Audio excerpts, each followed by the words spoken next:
እንድንረዳ ተምሬያለሁ። ቃሌት ያሰማልን።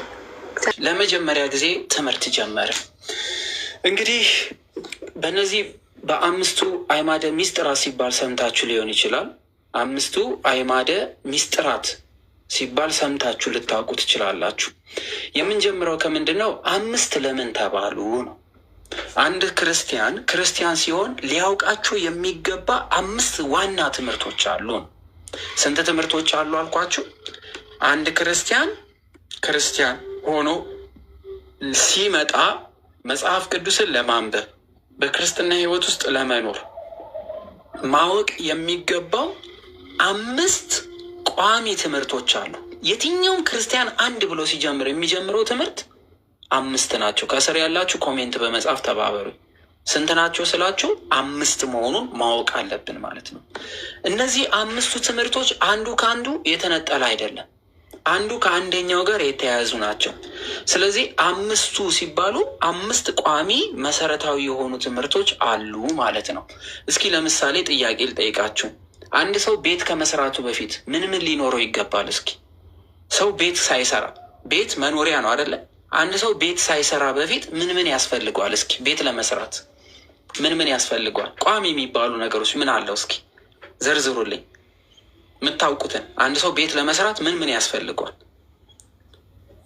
ምሰሶ፣ እሺ። ብር ያስፈልገዋል፣ እሺ። ማገር ያስፈልገዋል፣ እሺ። ቆርቆሮ ያስፈልገዋል፣ ሚስማር ያስፈልገዋል፣ እሺ። ሌላስ?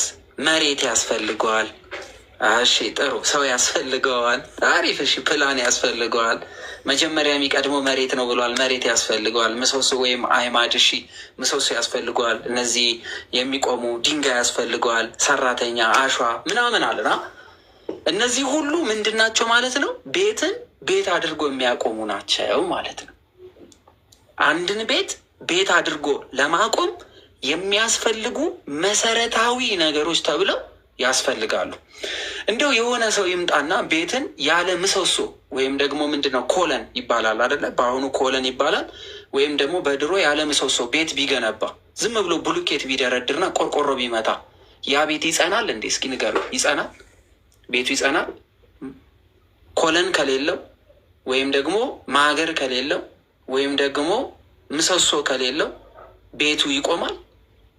የቆመ ቢመስልም ቤቱ ምን ይሆናል? ይፈርሳል ማለት ነው። ንፋስ ቢመጣ ይፈርሳል። ስለዚህ እነዚህ አምስቱ አንድ ሰው ሃይማኖተኛ ወይም ደግሞ የኦርቶዶክስ እምነት ተከታይ ወይም ደግሞ ክርስቶስን አምላክ ብሎ ለመቀበል ክርስቶስ የሰራቸውን ስራዎች ለመረዳት መጀመሪያ እነዚህን አምስቱን ትምህርት መማር ይኖርበታል። እነዚህ አምስቱ ትምህርቶች ምን ተብለው ይጠራሉ ማለት ነው? አዕማድ ተብለው ይጠራሉ። አዕማድ ማለት ምንድን ናቸው? የሃይማኖት ምሰሶ ተብለው ይጠራሉ። ስለዚህ አንድ ሰው ክርስትና ሃይማኖቱ ሲገባ እነዚህ የክርስትና እምነት ተከታዮች በስንት ምሰሶ ላይ ይጸናሉ ማለት ነው? ስንት ምሰሶዎች አሏቸው? አንድ ሰው ክርስቶስ ያስተማረውን ትምህርት ለመቀበል በክርስትና ውስጥ ለመራመድ ስንት ምሰሶዎች ያስፈልጉታል? ቤቱን ሊገነባ ይሄ ክርስትና የሚባለውን ቤት ለመገንባት ስንት ነገር ያስፈልገናል ማለት ነው?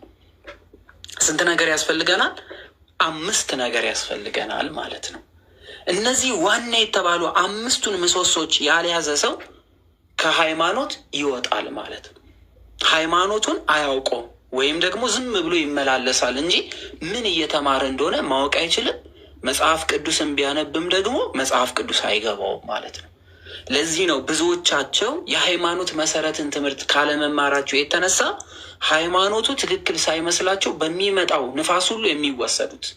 ነገር ግን እነዚህን አምስቱን መሰረታዊ የሆኑ ምሰሶች የተማረ ሰው ግን ከሃይማኖቱ ውልፍጭ አይልም፣ ንቅንቅ አይልም ማለት ነው። ሞት ቢመጣ እስከ ሞት ድረስ ይጸናል። ለምን? እነዚህ ምሰሶዎች መሰረታዊ ናቸው። ስለዚህ ዛሬ አንድ ሰው ክርስቲያን ሲሆን ሊማር የሚገባውን የመጀመሪያ ምሰሶ አንድ ብለን እንማራለን ማለት ነው። የመጀመሪያው ምሰሶ ምንድን ነው ስንል ሰው መጀመሪያ ማወቅ የሚገባው ማንን ነው ስንል፣ ለምሳሌ አንድ ሕፃን ልጅ እናትና አባቴ ማን ናቸው ብሎ እንደሚጠይቅ ሁሉ የትኛውም በምድር የተፈጠረ ሁሉ ፍጥረት መጀመሪያ መጠየቅ የሚገባው ምንድን ነው? የፈጠረኝ አምላክ ማን ነው የሚለውን ማወቅ አለበት ማለት ነው። ስለዚህ የመጀመሪያው ምሰሶ የሚሆነው አምላክ ማን ነው የሚለውን የምንመልስበት ይሆናል።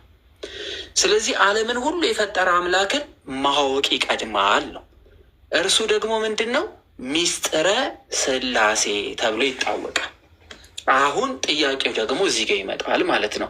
ለምንድን ነው ሚስጥር የተባለው የሚለው ነው የመጀመሪያው። ለምንድን ነው ሚስጥር የተባለው? ለምሳሌ አሁን እኛ ሚስጥር ሲባል የምናውቀው ብዙ ጊዜ ሚስጥር ሲባል የምናውቀው ለሰው የማይነገር የሆኑ የሚዋደዱ ሰዎች ብቻ ለብቻቸው የሚያወሩት ነገር ግን ለሌላ ሰው የማይወራ ነው የሚመስለን። እንደዛ ግን አይደለም። እነዚህ አምስቱ ምሰሶች ያላቸው ወይም አምስቱ አዕማደ ሚስጥራት ያላቸው ሚስጥር ተብሎ የተጠሩበት ዋነኛ ምክንያት እጅ በመንካት በመዳሰስ ወይም ደግሞ ፕሩፍ በመደረግ ወይም ደግሞ አምጣና አሳየን ተብሎ የማይጠየቁ በእምነት የምንቀበላቸው ግን በእምነት ደግሞ የምናምናቸው ስለሆኑ ነው። ለምሳሌ የትኛውም ፍጥረት እግዚአብሔር አምላክን በክብሩ አይቶት አያውቅም። እግዚአብሔር አምላክ መኖሩን ግን በተለያየ መንገድ እርሱ ገልጦልናል። የትኛውም ሰው አምላክ ይሄ ነው እንደዚህ ነው በዚህ ያለ በዛ የለም ብሎ ሊናገር አይችልም። ነገር ግን አምላክ መኖሩን ግን እሱ በፍጥረቱ አሳውቆናል፣ አስተምሮናል፣ ነግሮናል። ስለዚህ እነዚህ ከህሊና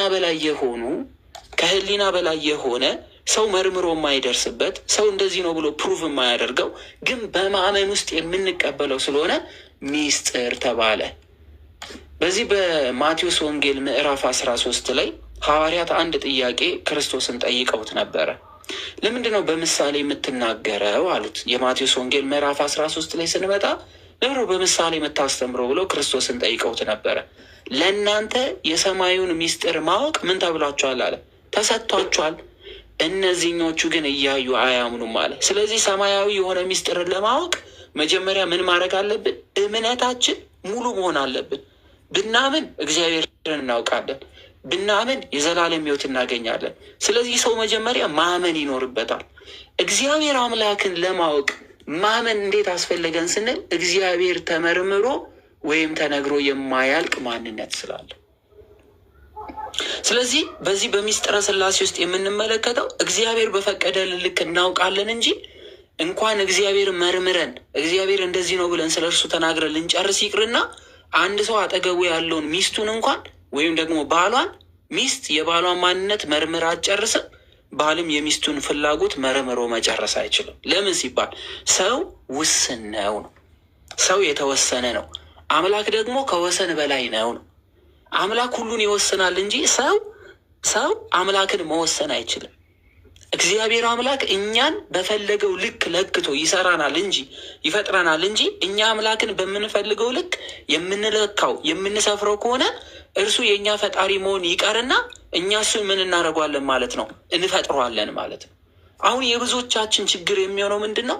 በእኛ አእምሮ እግዚአብሔርን መለካት ስለምንጀምር ስህተት ይፈጠራል። ለምን ሲባል እኛ የእኛን የምናስብበትን አእምሮ የፈጠረን አምላክን በእኛ ሀሳብ ብቻ መርምረን የምንደርስበት አይደለም። አምላክ ተመርምሮ ከተደረሰበት ፍጡር ነው የሚሆነው እንጂ ፈጣሪ አይሆንም። ፈጣሪ ተመርምሮ የሚደረስበት አምላክ ነው። ማንም ሰው አምላክን መርምሬ ልድረስበት ቢል እግዚአብሔር አምላክን መርምሮ መድረስ የሚችል የለም። ልቡን መመርመር አይችልም። ሀሳቡን መመርመር አይችልም። ለምን ሲባል ነገን ታውቁታላችሁ ብንባል ነገ ምን እንደምንሆን ሁሉ አናውቅም እኛ። እግዚአብሔር ግን የነገ ባለቤት ስለሆነ ምን ይላል? ነገን ያውቃታል። ስለዚህ ይህንን ትልቅ የሆነ አምላክን የምናውቅበት ሚስጥር ከህሊናም ከአእምሮም በላይ ስለሆነ መልካም ልብና መልካም ህሊና ካለን ልንማረው፣ ልንረዳው ህይወት ሊሆነን በራሳችን ልክና ፍልስፍና ተፈላስፈን ግን አምላክን ሰፍረን ቆጥረን ሚዛን ሊያስቀምጠ ነው የምንሄድ ከሆነ ግን እግዚአብሔር አምላክን ስለምንስት ምን አሉት የእኛ ቤተክርስቲያን አባቶች? ይህ ሚስጥርስ ምንድን ነው? ይህ የሥላሴ ነገርስ ምንድን ነው? ከህሊና በላይ የሆነ ሚስጥር ነው። በምን ብቻ የምንቀበሉ አሉ? በምንድን ነው ሚስጥረ ሥላሴ ልንቀበል የምንችለው? በእምነት ብቻ ይሆናል ማለት ነው። ስለዚህ ሚስጥረ ሥላሴን ለመቀበል ምን ያስፈልገናል? ሁላችሁም ኮሜንት ላይ ጻፉ። እግዚአብሔር አምላክ መኖሩን ለማወቅ መጀመሪያ ምን ያስፈልገናል? እምነት። አንድ ሰው ለመዳን ምን ያስፈልገዋል? እምነት። የሚማረውን ትምህርት እውነት ነው ብሎ ለመቀበል መጀመሪያ ምንድን ነው የሚያስፈልገው? እምነት ይሆናል ማለት ነው። ነገር ግን እምነት በዱላ የሆነ እምነት በመቀጥቀጥ አይቻልም። እምነትን በመግረፍ አይቻልም። አንድ ሰው እንዲያምን በሰይፍ ማሳደድ አይቻልም። ሰው የሚያምነው ምንድን ነው? ህሊናውንና ልቡን አስማምቶ ይህ ነገር እውነት ነው ብሎ ሲያምን ህይወት ይሆነዋል። በግዳጅ ከሆነስ ግን ሃይማኖት መሆኑ ይቀርና ባርነት ይሆናል። ስለዚህ ክርስትና የምን እምነት ይሆናል? የነጻ ፍቃድ እምነት ይሆናል ማለት ነው። አንድ ሰው ክርስትናን ይማራል። ማመንና ለማመን የእሱ ፍቃዱ ነው የሚሆነው። ለምን አላመንክም ተብሎ አይገደልም። ለምን ደግሞ ይህን እምነት ቀየርክ ተብሎ አይገደልም። ለምን ሲባል ይህን እምነት ለማመን ይህንን ታላቅ የሆነው ሚስጥር በልቡ ማኖር ይኖርበታል ማለት ነው። ስለዚህ መጀመሪያ ከዚህ በኋላ የምንማራቸውን ትምህርቶች ሁሉ ከእምነት አንጻር የሚለካ ይሆናል። ለዚህ ነው እነዚህ አምስቱ መሰረት ያላቸው ወይም ደግሞ የሃይማኖት መነሻ ያላቸው ሚስጥራት የሆኑበት ምክንያት ይሄ ነው እንጂ ለማያምን ሰው የማይነገር አይባልም። ለማያምን ሰው ካልነገርንማ እንዴት አድርጎ ነው በስላሴ የሚያምነው? ለማያምን ሰው ካልነገርን እንዴት ነው ክርስቶስን አምላክ ብሎ መቀበል የሚችለው? ለማያምን ሰው ካልነገር ነው እንዴት አድርጎ ነው ተጠምቆ ክርስትናን የሚያገኘው? ስለዚህ ሚስጥር የሆነው ለክርስቲያኖች ብቻ የሚነገር ለሌላ ማይነገር ማለት ሳይሆን ማንኛውም ፍጡር የሆነ ሁሉ ከህሊና በላይ የሆነ ትምህርት ሊማር ስለሆነ ይህ ትምህርትስ የማይመረመር ረቂቅ ጥልቅ ነውና ሚስጥር ነው። ይህንን ሚስጥር የሆነ ትምህርት ለመቀበል ምን ያስፈልግሃል እያለው ነው? እምነት ያስፈልግሃል እያለው ይሆናል ማለት ነው። ስለዚህ ምንድን ነው ማለት ነው? ይህ ሚስጥረ ስላሴ በእምነት የምንቀበለው ስለሆነና ማይመረመር ሚስጥረ ስላሴ እንደተባለ ግልጽ ነው ሁላችሁም ጋር። ሚስጥር ለምን እንደተባለ ለምን አምስቱ አዕማደ ሚስጥራት እንዳላቸው የመጀመሪያው ደግሞ ከስላሴ ለምን ትምህርት እንደተጀመረ ገብቷችኋል አይደለ? ገስት ላይ ያላችሁ ምናምን አሳውቁ።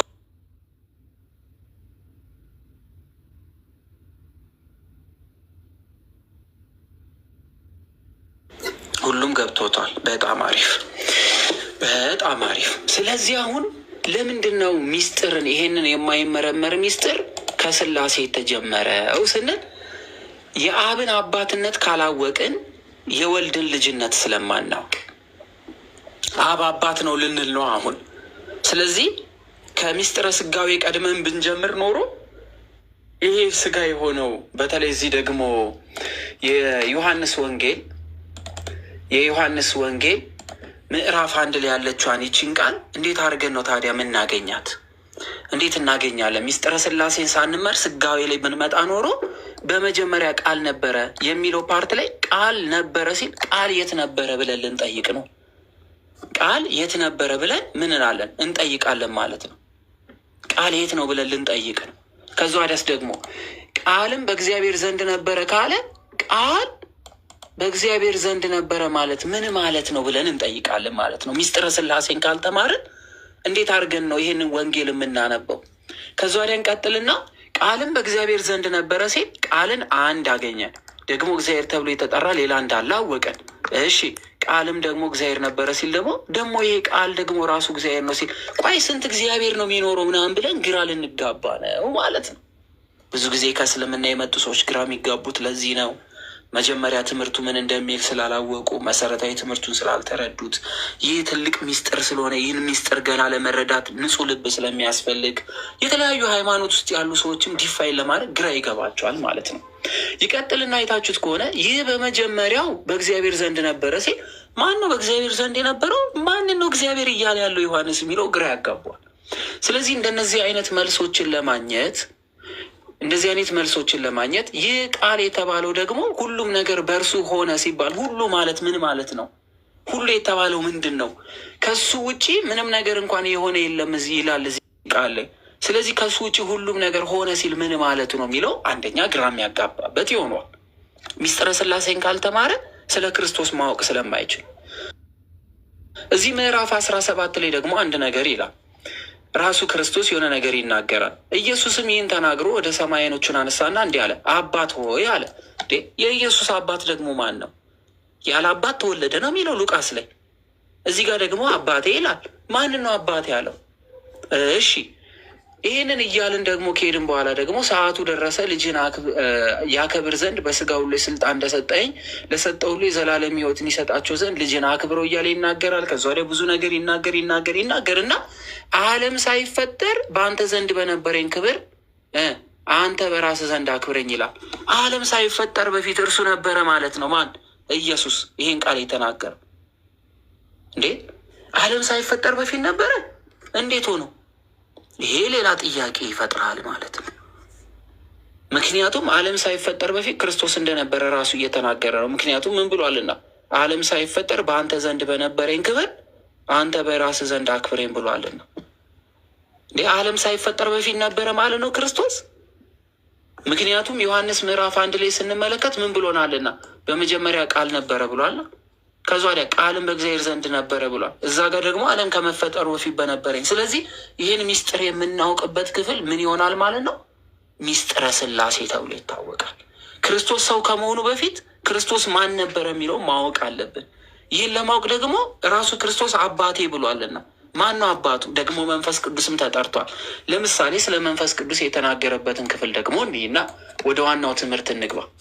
እዚህ የሐዋርያት ሥራ ምዕራፍ 1 ላይ ስንመለከት እንደዚህ ይላል፣ ነገር ግን መንፈስ ቅዱስ በእናንተ ላይ በወረደ ጊዜ አለ። ደግሞ ማን ነው መንፈስ ቅዱስ? ደግሞ አብን አወቅን አባትን፣ ልጁን አወቅን ወልድን። ደግሞ መንፈስ ቅዱስ በእናንተ ላይ በወረደ ጊዜ ኃይልን ትቀበላላችሁ አለ። ይህ መንፈስ ቅዱስ ማን ነው? ከዛ ወዲያ ደግሞ ቀጠለ፣ በመንፈስ ቅዱስ ትጠመቃላችሁ አለ። እንዴ ይሄ በመንፈስ ቅዱስ ትጠመቃላችሁ የሚለው ማንን ነው? ማን ነው ደግሞ መንፈስ ቅዱስ የተባለው? መንፈስ ቅዱስ ተብሎ እየተነገረለት ያለው ማን ነው? እሺ ይሄንን በጣም ማወቅ አለብና ግዴታ ነው።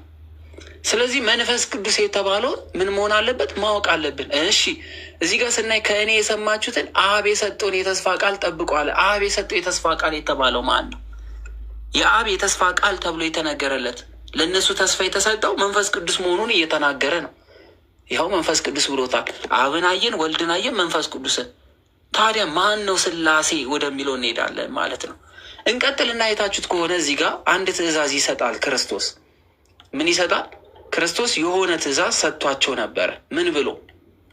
ምን ብሎ ሰጥቷቸው ነበረ? ምን የሚል ትእዛዝ ሰጥቷቸው ነበረ?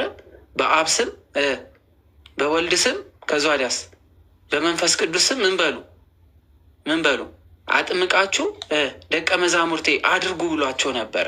ስለዚህ በአብ ስም በወልድ ስም በመንፈስ ቅዱስ ስም አጥምቀው ደቀ መዛሙርት ለማድረግ አብ ማን ነው? ወልድ ማን ነው? መንፈስ ቅዱስ ማን ነው የሚለውን ማወቅ አለብን። ለምንድን ነው በአብ ስም በወልድ ስም በመንፈስ ቅዱስ ስም እንዲጠመቁ ያዘዛቸው? ይሄ ሌላ ጥያቄ ነው ማለት ነው። ይሄ ራሱን የቻለ ሌላ ጥያቄ ነው ማለት ነው። ስለዚህ ይህን ጥያቄ ሁሉ ለመመለስ ምን ያስፈልገናል ማለት ነው? ሚስጥረ ሥላሴ። ስለዚህ ወደ ሚስጥረ ሥላሴ መጣን ማለት ነው። ስለዚህ ወደ ምን መጣን? ወደ ሚስጥረ ሥላሴ ተመለስን ማለት ነው። ወደ ሚስጥረ ሥላሴ ትምህርት መመለስ አለብን። ኢየሱስ ክርስቶስን ከማወቃችን በፊት አባቱን ማወቅ አለብን። ልጅ የተባለው ራሱን ማወቅ አለብን። መንፈስ ቅዱስ የተባለውን ማወቅ አለብን። ይህ ብቻ አይደለም። መጽሐፍ ቅዱስ ላይ ስናነብ ምሳሌ በብሉይ ኪዳን ላይ ምሳሌ ምዕራፍ 8 ላይ አንድ ነገር እንመለከታለን። መጽሐፈ ምሳሌ ምዕራፍ 8 ላይ የሆነ ነገር እናያለን። እንደዚህ ይላል። በደንብ ይኸውላችሁ ከጥንት ከዘላለም ጀምሮ ተሾምኩ አለ። ምድርን ከመፈጠሩ አስቀድሞ ቀላያት ገና ሳይኖሩ እኔ ተወለድኩ አለ። ምን ሳይኖሩ? ምድር ሳይፈጠር ከጥንት ጀምሮ ምን አልኩ ይላል? እኔ ተወለድኩ። መቼም ሰለሞን ይህንን የጻፈው ምሳሌ ሰለሞን ነው።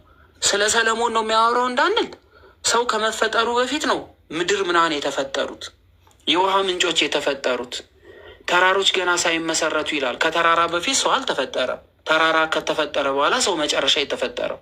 ከኮረብቶች በፊት እኔ ተወለድኩ አለ። እንግዲህ የተፈጠረ እንጂ የተወለደ ሰው አላየንም። ኮረብቶች ከተሰሩ በኋላ፣ ገነት ከቆመች በኋላ፣ ምድር ከተዘረጋች በኋላ፣ ውሃ ከተዘረጋ በኋላ፣ ሁሉ ካለቀ በኋላ የሰው ልጅ አርብ ቀን የተፈጠረው በፍጥረት ደረጃ መጨረሻ የሆነው። እሺ ምድሪቱ ሜዳው ገና ሳይፈጠር የመጀመሪያው የዓለም አፈር ሳይፈጠር የመጀመሪያው የዓለም አፈር ሳይፈጠር በፊት የነበረ ከሆነ ሰው ከዓለም አፈር ነው የተፈጠረው። ስለዚህ ይሄ ማን ነው? እሺ ሰማዮች በዘረጋ ጊዜ አብሬው ነበርኩ። ሰማዮችን ሲዘረጋ አብሮ የነበረው ማን ነው ስንል ዘፍጥረት ምዕራፍ 1 ደግሞ እናያለን። ዘፍጥረት ምዕራፍ 1 ላይ ስንመለከት ይሁ ዘፍጥረት ምዕራፍ 1 ላይ ስንመለከት በመጀመሪያ እግዚአብሔር ሰማይና ምድርን ፈጠረ ይላል። ስለዚህ በመጀመሪያ ሰማይና ምድርን ሲፈጥር የነበረውን አካል ማወቅ አለብን። ማን ነው እሱ? ማን ነው ይሄ? ሰማይና ምድር ሲፈጠር ከእግዚአብሔር ጋር አብሮ የነበረ ደግሞ ሁሉ ነገር በእርሱ የሆነ ሁሉን ነገር የሰራ ሰማይ ምድር ሲዘረጋ የነበረ እርሱ ማን ነው? ቅድም እዚህ የዮሐንስ ወንጌል ላይ ስንመለከት በቀደመ ክብሬ አክብረኝ ያለው ማንነቱን ማወቅ አለብን። ስለዚህ በአጠቃላይ ኢየሱስ ክርስቶስን ከማወቃችን በፊት አባቱን፣ የዚህን ምድር ፈጣሪን፣ ከዛ ወዲያ መንፈስ ቅዱስን ለይተን ማወቅ አለብን ማለት ነው። ስለዚህ ይሄ ትምህርት ምን ተብሎ ይጠራል ማለት ነው? ሚስጥረ ሥላሴ ተብሎ ይጠራል።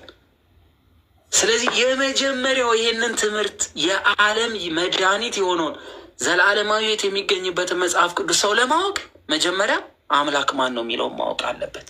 ይህን ትምህርት የምናገኘው ደግሞ ምን ውስጥ ነው? ሚስጥረ ሥላሴ ውስጥ እናገኛለን። አሁን በጣም አሪፍ ግልጽ ነው አይደለ? ለምን እንደምንማር አሁን ገባችሁ? ሚስጥረ ሥላሴ ፋይን። አሁን ሚስጥር የሚለው ማይመረመር መሆኑን ተረዳን። የማይመረመር የማይዘረዘር ከህሊና በላይ የሆነ መሆኑን አወቀ። አሁን ይህ ሥላሴ የሚለው ምንድን ነው ደግሞ? ሥላሴ ስም ነው ወይስ ሥላሴ ማለት ምንድን ነው? ሥላሴ ማለት ስም ነው እንዴ ወይስ ምንድን ነው ብለን አሁን እንጠይቃለን ማለት ነው። ሥላሴ ማለት ይለናል ፒዲኤፋችሁ ላይ ገልጣችሁ ስታዩት፣ ሥላሴ ማለት የግዕዝ ቋንቋ ነው። ምን ከሚል ቃል ላይ የተገኘ? ሰለሰ ከሚል ግዕዝ ላይ የተገኘ ቋንቋ ነው። እንግሊዝኛው ላይ ስንሄድ ትሪኒቲ ይሉታል። ሮመኛ ላይ ስንሄድ ሰዱማ ይሉታል።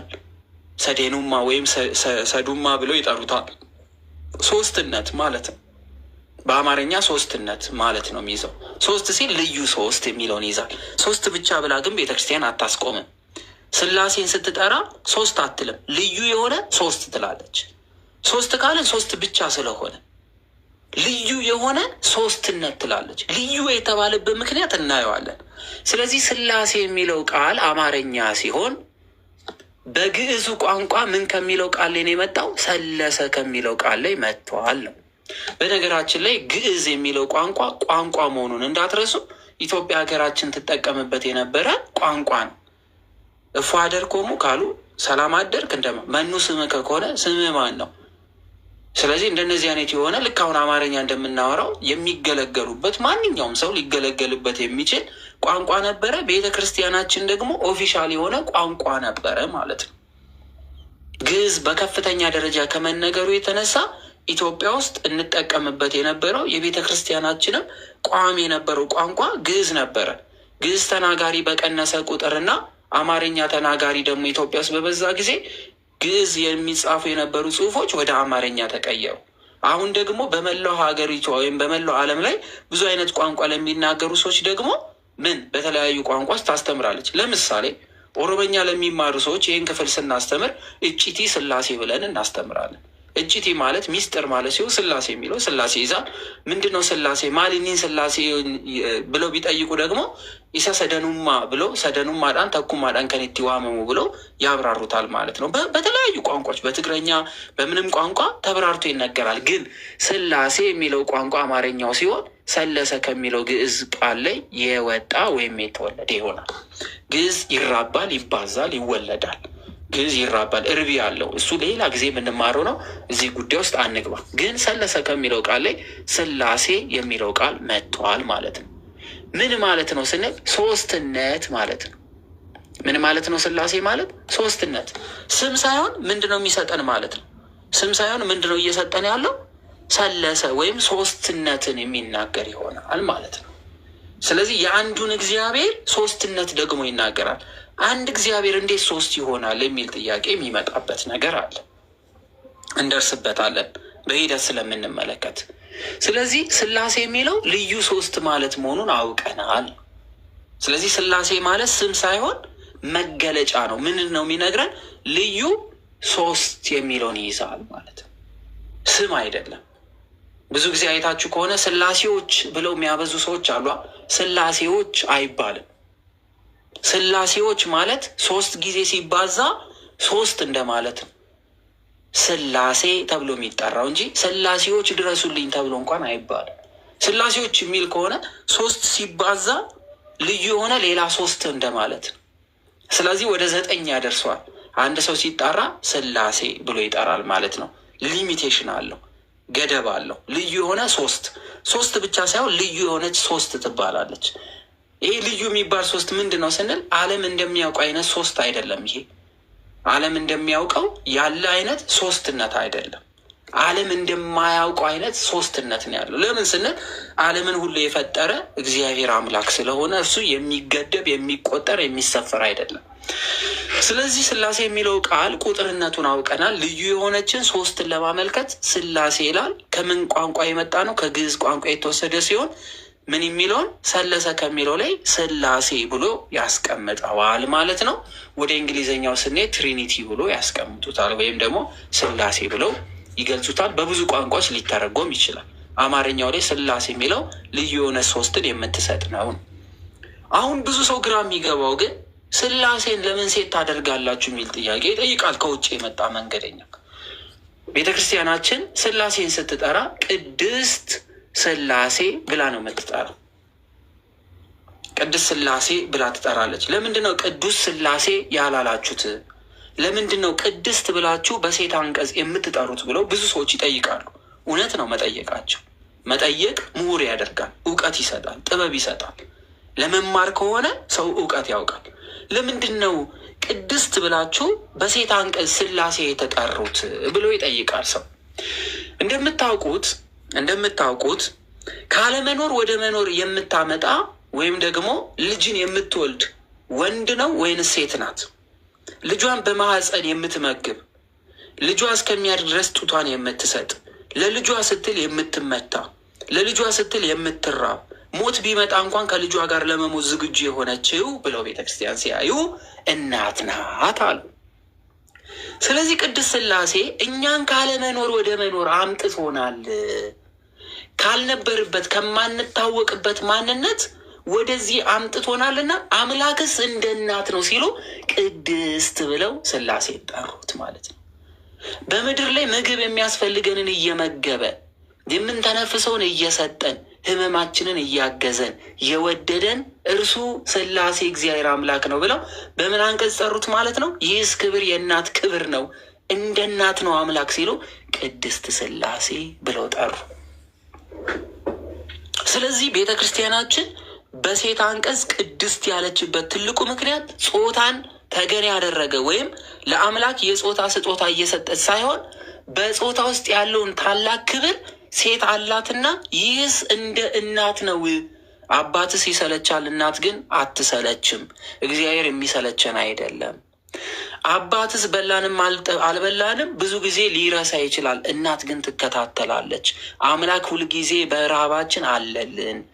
አምላክ ሁልጊዜ እንባችንን ያብሳል። እናት ለልጇ ቅርብ ናት፣ እርሱ ለፈጠረው ፍጥረት ሁሉ ቅርብ ነው ሲሉ ቤተ ክርስቲያናችን ምን ብላ ሰየመች? ቅድስት ስላሴን ቅድስት ብላ በሴት አንቀጽ ጠራች ማለት ነው። ስለዚህ ቅድስት ብለን እንድንጠራ ያደረገበት ዋነኛው ምክንያት ይሄ ነው ማለት ነው። ግልጽ ነው ቤተሰቦች? እስካሁን ባለንበት ግልጽ ነው? እየገባችሁ ነው? ተረዳችሁ? ግልጽ ነው? ከዚህ በኋላ እርግጠኛ ነኝ በቃ በግልጽነት ታወሩበታላችሁ ብዬ አስባለሁ። እግዚአብሔር አምላክ ይርዳን። እግዚአብሔር አምላክ እውቀቱን ይጨምርልን። መድኃኔዓለም ያግዘን፣ እንድንረዳ ይርዳን። ይሄ በጸሎት ካልሆነ በስተቀር ዝም ብለን የምናወራው ስላልሆነ እግዚአብሔር አምላክ አንደበት ይሁነን፣ ጥሩ ጆሮ፣ ጥሩ ልብ እግዚአብሔር አምላክ ያድለን፣ ይስጠን። የተማርነውን በህይወት እንድንኖረው ያርግልን። ስለዚህ ቅድስት ብለን እንድንጠራ ያደረገን እርሱ ካለመኖር ወደ መኖር አምጥቶናል፣ ፈጥሮናል፣ መግቦናል፣ የሚያስፈልገንን ቦታ አዘጋጅቶልናል፣ አልብሶናል፣ ብርሃን አብርቶልናል። በድካማችን፣ በሐዘናችን፣ በመገፋታችን እግዚአብሔር ለእኛ ቅርብ ነው ስትል የእናትነትን ክብር ለቅድስት ስላሴ ቤተ ክርስቲያናችን ሰጥታለች ማለት ነው። ስለዚህ ቅድስት ስላሴ ስላለን ሴት ናቸው ማለት ሳይሆን እንደ እናት የሆነን ነው። እናት ለእኛ ቅርብ እንደሆነች አምላክ ለእኛ ቅርብ ነው ብለው እንደ እናት እግዚአብሔር አምላክን ቤተ ክርስቲያናችን ትወዳለች፣ ታከብራለች ማለት ነው። በዚሁ አጋጣሚ ቤተ ክርስቲያናችን ለሴት ልጅ ያላትን ክብር በዚሁ ትገልጣለች ማለት ነው። ቅድም ሥላሴ ስንል ሶስት ብቻ አንልም፣ ልዩ የሆነ ሶስት ነው እንላለን። ልዩ የሆነ ሶስት ብለን እንጠራለን። ልዩ የሆነ ሶስትነት ማለት ምንድን ነው ነው ጥያቄ። ሶስት ለምንድን ነው ያላለው? ልዩ ለምን ልንል ቻለን ስንል በዚህ በሃይማኖት አበው ሶስት ስንል አንድ ስንል ሶስት ብለን ጸሎት እናደርጋለን። ሶስት ሲሆን አንድ ይሆናል ማለት ነው። አንድ ሲሆን ደግሞ ሶስት ብለን ማመን አለብን ብለን እንይዛለን። አንድ ብቻ ብለን እንዳንቆም በአካል ሶስት ስለሆነ፣ በስም ሶስት ስለሆነ፣ በግብር ሶስት ስለሆነ ደግሞ አንድ ነው ብለን እንዳንቀር ደግሞ ስለ አብም እንሰማለን፣ ስለ ወልድም እንሰማለን፣ ስለ መንፈስ ቅዱስም እንሰማለን። አብ ብቻ ነው የፈጠረን እንዳንል ከክርስቶስ ከኢየሱስ ክርስቶስ ቅድም እንዳየነው የዮሐንስ ወንጌል ላይ ያለ እርሱ ምንም ነገር የሆነ የለም ይለናል። በቀደመ ክብር ያክብረን ይላል። ደግሞ አይ በቃ አብና ወልድ ብቻ ነው እንዳንል ደግሞ ከአብ ዘንድ የሰማችሁትን አጽናኙ መንፈስ ቅዱስን እስከምልክላችሁ ድረስ ይላል። መንፈስ ቅዱስ ስራ ውስጥ እናያለን። ራሱ ክርስቶስ ደግሞ በአብ ስም አለ፣ በወልድ ስም አለ፣ በመንፈስ ቅዱስ ሶስት ብቻ እንዳንል ደግሞ አንድ አምላክ መሆኑን ነገረ መጽሐፍ ቅዱስ። ስለዚህ ምን እያለ ነው ስንል ይሄ አሁን ቅድም ያለውን ሚስጥር ያመጣል። ሚስጥር የተባለበት ምክንያት ምንድን ነው? ልዩ የሆነ ሶስትነትን ስለሚነግረን። አሁን የሰው ልጅ እምነቱ እስከዚህ ድረስ ያለውን ያምንና ልክ እዚህ ጋር ያለውን ሲደርስ እንዴት ነው ነገሩ ብሎ ቆም ይላል። አሁን ብዙ ጊዜ እስልምና ላይ አይታችሁ ከነበረ ወይም እስልምና ውስጥ የነበራችሁ እህቶቼ ወንድሞቼ እዚህ ውስጥ ስለምትገኙ ትምህርቱን ስታዩት አብ ሲደመር ወልድ ሲደመር መንፈስ ቅዱስ ሲደመር አድርጎ ይሰሩትና አብ አንድ ነው ሲደመር እናርግ፣ ወልድ የሚል ስም ሰምተናል ሲደመር እናደርጋለን፣ መንፈስ ቅዱስ የሚል ስም ሰምተናል ሲደመር እናደርግና ሲደመር ስንት ያደርጉታል ማለት ነው? ስንት ያደርጉታል? እንደ ሰውነት ስለሆነ ቅድም ምንድን ነው ያለው? በራሳችን ልክ ከለካ ነው ይመስለናል። ስለዚህ በመደመር ሂሳብ ነው የሚያስቡትና ስንት አምላክ ያደርጉታል? ሶስት አምላክ። እሺ ምድራዊን በምድራዊ እናጣፈዋ ታዲያ። አንድ ሲባዛ አንድ ስንት አንዶችን አባዛ ንገሩኝ። እሺ እነሱ ሲደመር አንድ ሲደመር አንድ ሶስት ነገር ሲደመር ሶስት አመጡ። እሺ እኛም ደግሞ ሶስቱን ነገር እንስራ። አንድ ሲባዛ አንድ ስናደርጋቸው ስንት አንዶችን አይተናል? ሶስት አንዶች። ውጤቱ ግን ስንት ነው የሚሆነው? ውጤቱ ስንት ነው? ሶስት ነገር እናባዛና ስንት አመጣ ነው? ስንት ነው ውጤቱ? አንድ ሲባዛ ስንት ይመጣል? አንድ ይሆናል። እነሱ መደመርን ከሆነ ያሰቡት እንዴ በማባዛት እኮ ሶስት ነገርም አንድ ሆነ ያውቃል። ሶስት ነገር አባዝተን ግን አንድ ውጤት አምጥተናል። መደመር ብቻ አይደለም ማባዛት የሚባል ነገር እንዳለ መርሳት የለብን። ስለዚህ በመደመር ሂሳብ ሳይሆን ተባስቶም እንኳን አንድ የሚመጣ የሆነ ስሌት እንዳለ ማወቅ አለብን። መደመርን፣ ማባዛትን፣ ማካፈልን፣ መቀነስን ግን የፈጠረው የሰው ልጅን። እግዚአብሔር ግን በመደመርም በማባዛትም በመቀነስም በማካፈልም የሚገለጥ አምላክ አይደለም። ለምን ስንል መደመርንም መቀነስንም ማባዛትንም ማካፈልንም የፈጠረን ሕሊና የፈጠረ አምላክ ስለሆነ እግዚአብሔር አምላክ በዚህ ምርምር አይመረመርም። ግን ሲደመር አድርጎ ለሰራው ወንድሜ በአባዛው እኮ ሶስት ነገር አንድ ነው የሚያመጣው። እንዴት ሶስት ነገር አንድ ነው ትለኛለህ ካለ እንዴ ይኸው የማባዛት ሂሳብ ውስጥ እንገባ። አንድ ሲባዛ አንድ እኮ ሶስት ነገር አባዝቼ መልሱ ግን አንድ መጥቷል እለዋለሁ። እሱ አንድ ሲደመር አንድ ሶስት ሲያደርገው እኔ ደግሞ አባዝቼ አንድ ሲባዛ አንድ ይመጣል ብዬ ልታገለው እችላለሁ ማለት ነው። ስለዚህ ሁለታችንም ትክክል ነን። እሱ የእሱ ሀሳብ ነው እንጂ እኔ በማስተምረው ትምህርት ከሄድን ግን መልሱ የሚሆነው አንድ ነው። ስለዚህ አንድ ሲባዛ አንድ ነው የሚለውን ካመነ እየነገርኩት ያለሁትን ነገር እምነት ይፈልጋል፣ ማመን ይኖርበታል ማለት ነው። ለዚህ ነው ቤተ ክርስቲያናችን ልዩ ሶስት ነው ያለችው። ልዩ ሶስት ነው ስትል ከህሊና በላይ የሆነ የማይመረመር በምድራዊ ልኬታ የማይለካ ስለሆነ ሥላሴ ስትል ሶስት ብቻ ብላ አትቀመጥም። ልዩ የሆነ ሶስት ትላለች። አብ ወልድ መንፈስ ቅዱስ ብለን ሶስት ስንል ደግሞ በአምላክነት በፈጣሪነት በገዢነት አንድ ብላ ደግሞ ቤተ ክርስቲያናችን ታስተምራለች። ሌላ ምሳሌ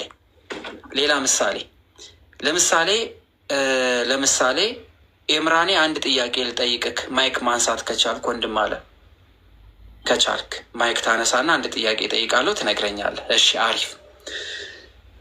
እሺ ኤምራን አለክ? ኤምራኔ እሺ፣ እጅክ አንድ አካል ነው። አይንክ አንድ አካል ነው። ጆሮክ አንድ አካል ነው። እግርክ አንድ አካል ነው። እጅህ አንድ አካል ነው። ሰውነት ላይ ስንት አካል አለ?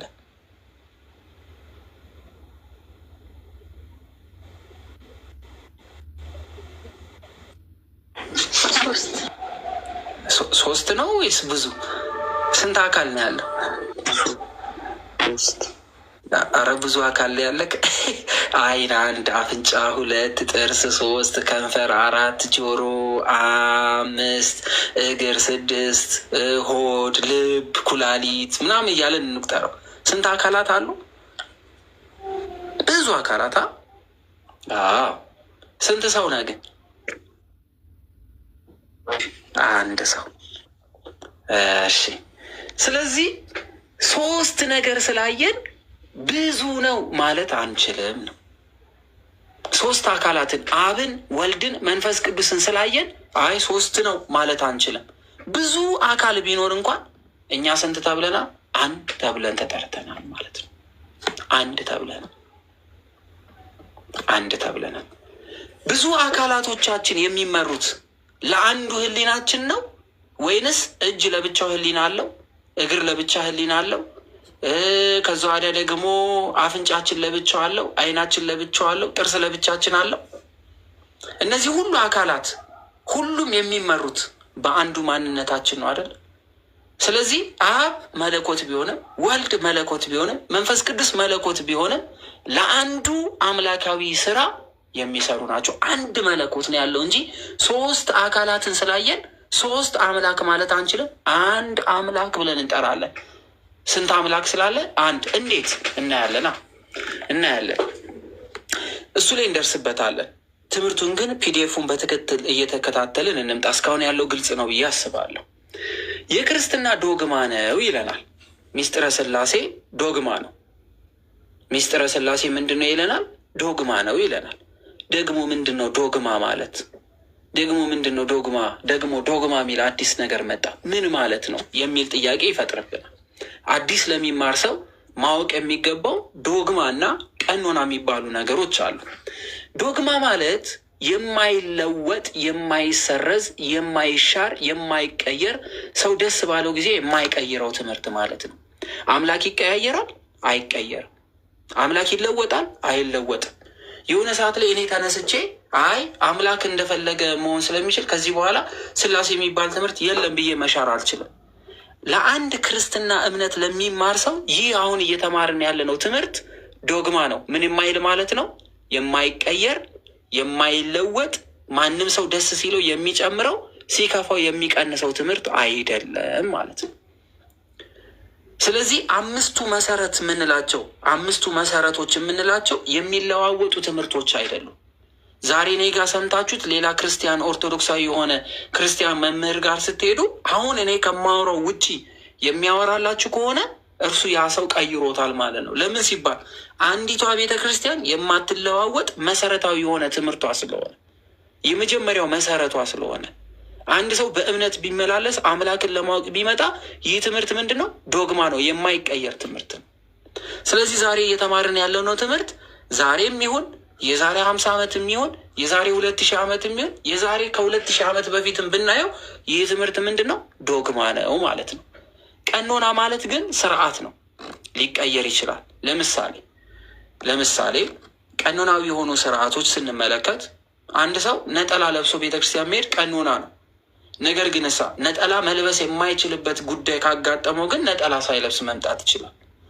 አንድ ሰው ግን ስላሴን ባይቀበል የቤተ ክርስቲያን አካል መሆን ይችላል የሚባል ትምህርት ግን የለም። አንድ ሰው ነጠላ ሳይለብስ ቤተ ክርስቲያን ሊገባ ይችላል።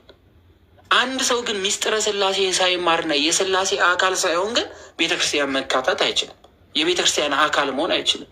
ቤተ ክርስቲያን የምትሰጠውን አገልግሎት መቀበል አይችልም። ስለዚህ ይሄ ትምህርት ምንድን ነው? የማይቀየር የክርስትና መሰረታዊ ትምህርት ነው ማለት ነው። ዶግማ ማለት ምን የማይል ነው ብለናል? የማይቀየር፣ የማይለወጥ፣ የማይሻር ትምህርት ማለት ነው። ቀኖና ማለትስ ከስርዓት አንጻር እንደ ሁኔታዎች ሊቀያየር የሚችል ስርዓት ስለሆነ ህግ ስለሆነ ቤተ ክርስቲያን ህግ ታወጣለች። ለምሳሌ ኮረና ጊዜ ሁሉም በየቤቱ እንዲያስቀድስ ተደርጓል።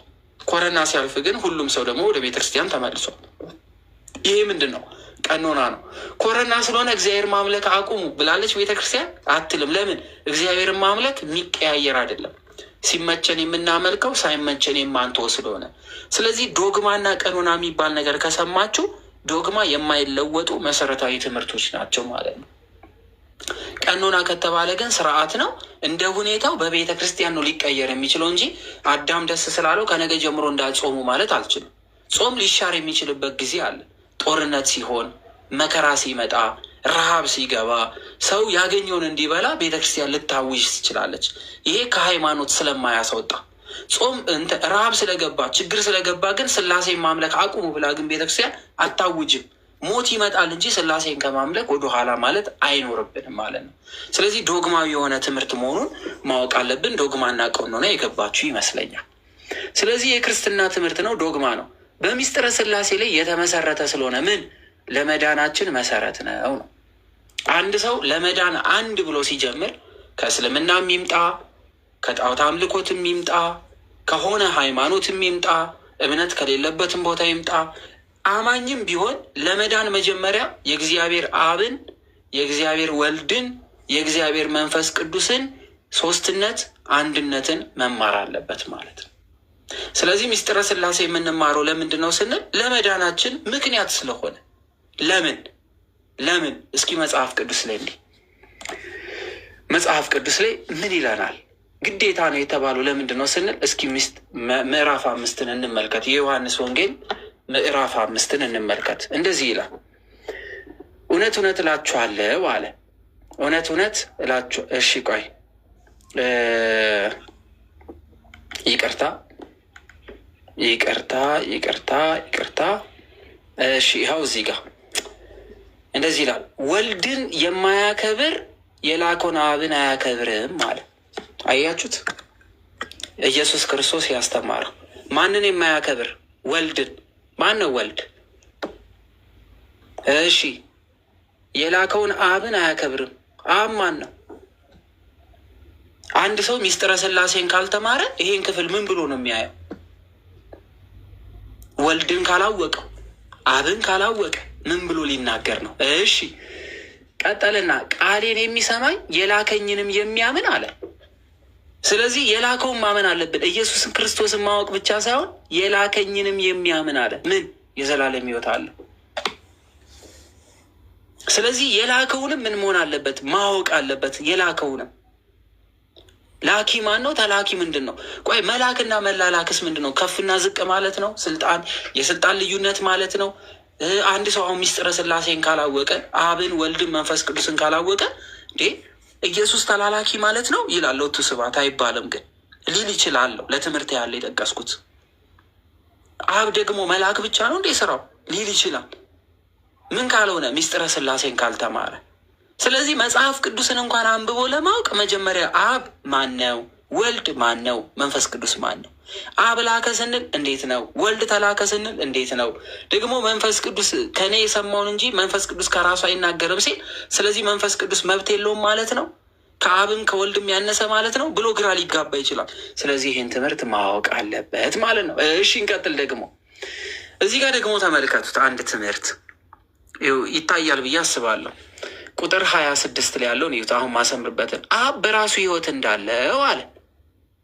እሺ እንዲሁ ደግሞ ለወልድ በራሱ ሕይወት እንዲኖሩ ሰጥቶታልና ሲል፣ ስለዚህ ወልድ ሕይወት አልነበረውም እንዴ ሊል ይችላል አንድ ሰው።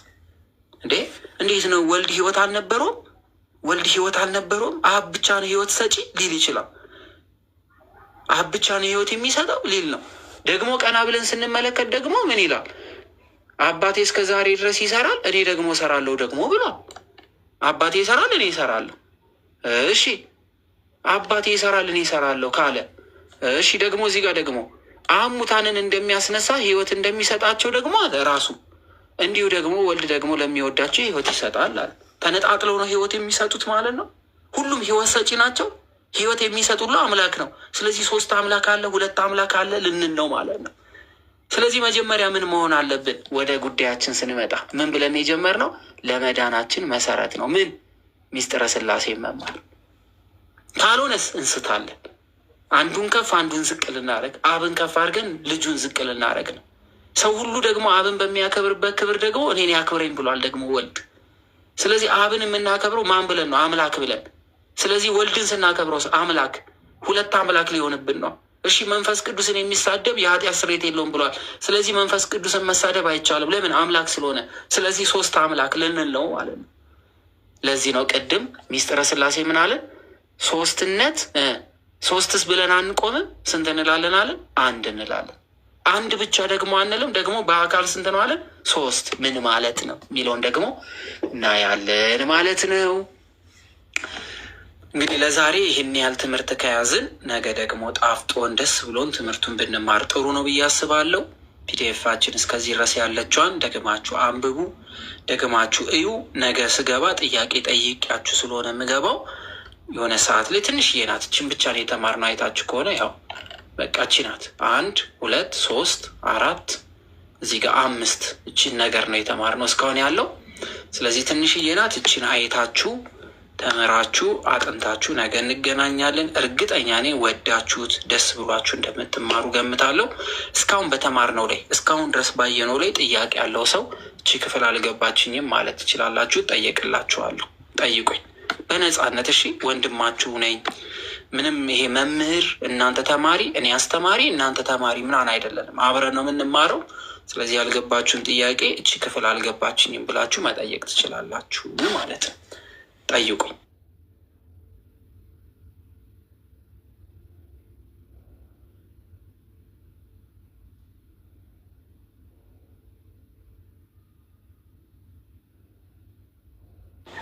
ጥያቄ ያላችሁ ጠይቁኝ። እስካሁን በተማርነው የዛሬው የመጀመሪያው ትምህርታችን ላይ ያልገባችሁ ነገር ካለ ንገሩኝ። እሺ ከስር ላላችሁ እግዚአብሔር አምላክ ያክብርልኝ። ነገ ምሽት 3 ሰዓት ላይ ትምህርቱ ይቀጥላል ማለት ነው። ለ14 ቀን በደንብ አድርገን እንማራለን። በደንብ ነው የምንማረው። እሺ በደንብ በጣም ጎበዝ እስከምንሆን ደጋግመን እንማረዋለን። ስለዚህ እግዚአብሔር አምላክ ይርዳን ያግዘን። ገስት ላይ ያላችሁ ጥያቄ ያላችሁ ጠይቁኝ። ዛሬ የተማርነው ትምህርት ግልጽ ነው? ገብቷችኋል? ከእስከ ዛሬ ከነበራችሁ እውቀት ይዛችሁበታል? ንገሩኝ።